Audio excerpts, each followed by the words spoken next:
I've been zoning, I've been zoning.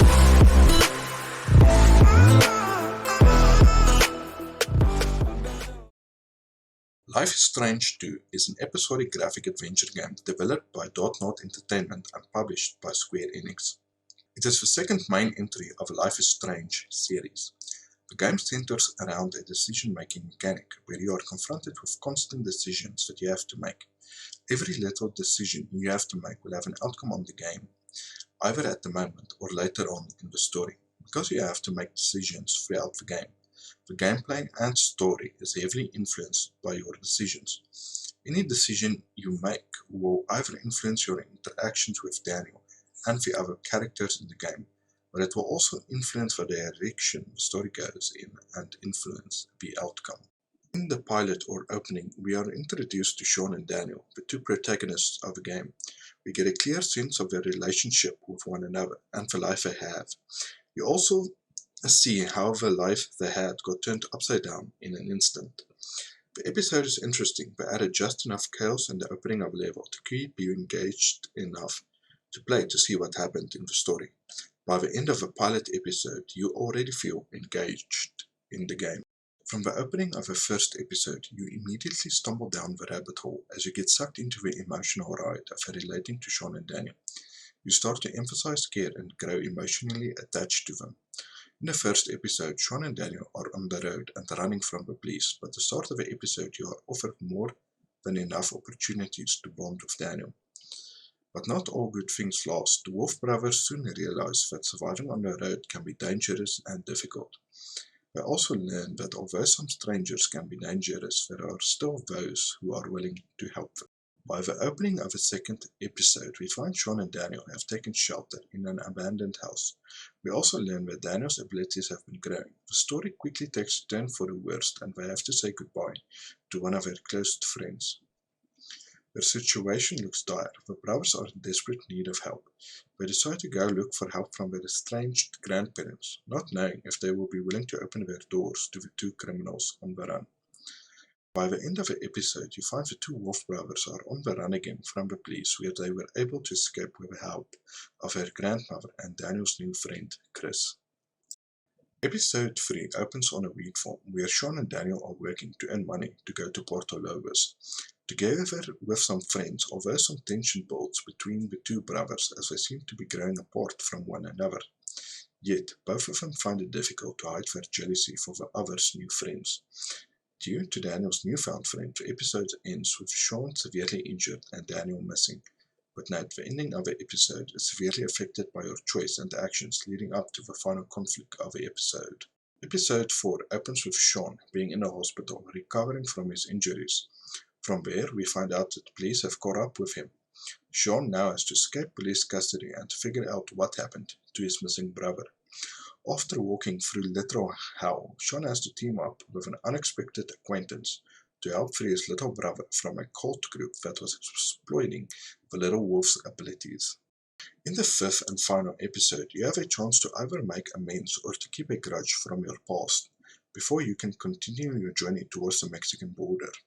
In this episode is where everything comes together. All the small decisions you made, actions taken, and life lessons taught to Daniel will come together in this episode, which will determine what the entire outcome of the series.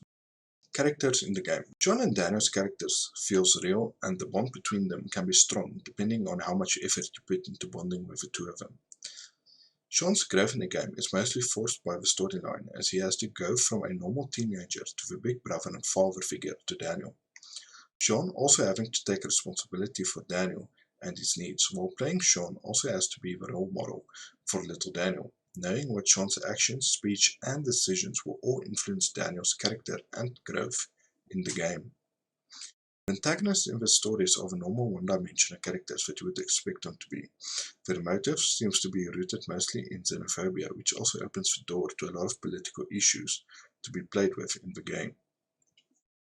I must admit that I find it really hard to distinguish if the antagonist is the real representation of how xenophobia is in the US and if the characters were just blown over the top in the game to make them more dislikable for the game.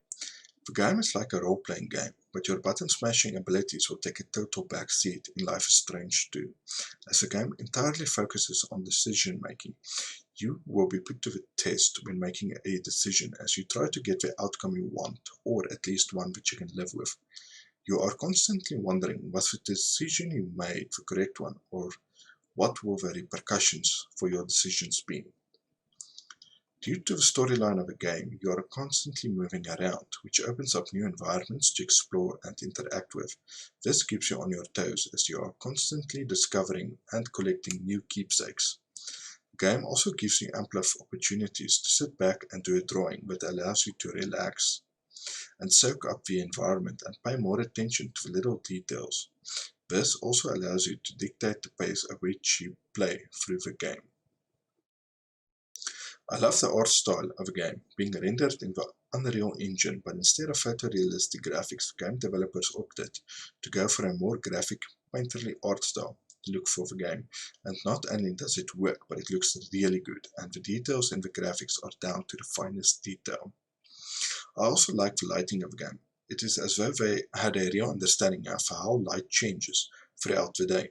This can clearly be seen, especially during the late afternoon, as the game accurately simulates golden hour several times throughout the game. Mechanics of the game and glitches. There are a few issues with the game from time to time, like Daniel sometimes runs around a little jittery when he is following Sean around. His character also seems to have a problem following Sean around, sometimes causing his character to get stuck on a side path. Other glitches include sometimes you might be in one location that activates a conversation with Daniel, and if you don't stop immediately, you can sometimes leave a location for the conversation, which could cause him to stop speaking mid-sentence or totally change the topic. It also happened one or two times that Sean would just start walking in a random direction without you even touching the keyboard, and take some effort to get them to stop. Music. The music of the game is really something wonderful.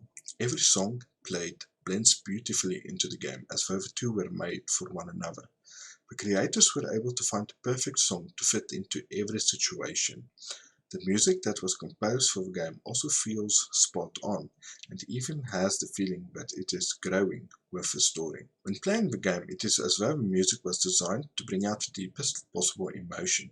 You can really tell that music was really important for the creators of the game, and they did put a lot of effort into getting the perfect soundtrack for every moment, and their efforts paid off. Overall view of the game. In short, I really love this game. It is not a normal strategy or first-person shooter that I would normally play, but it was fun to play. Something else for a change. I think it was really a delight to play. A game that is more story-focused than anything else. Overall, I think the game works, and the reason the game works is because of the great story that it has. I would rate this game a solid 10 out of 10, with a platinum rating for most memorable storyline in a game and most emotional soundtrack in a game.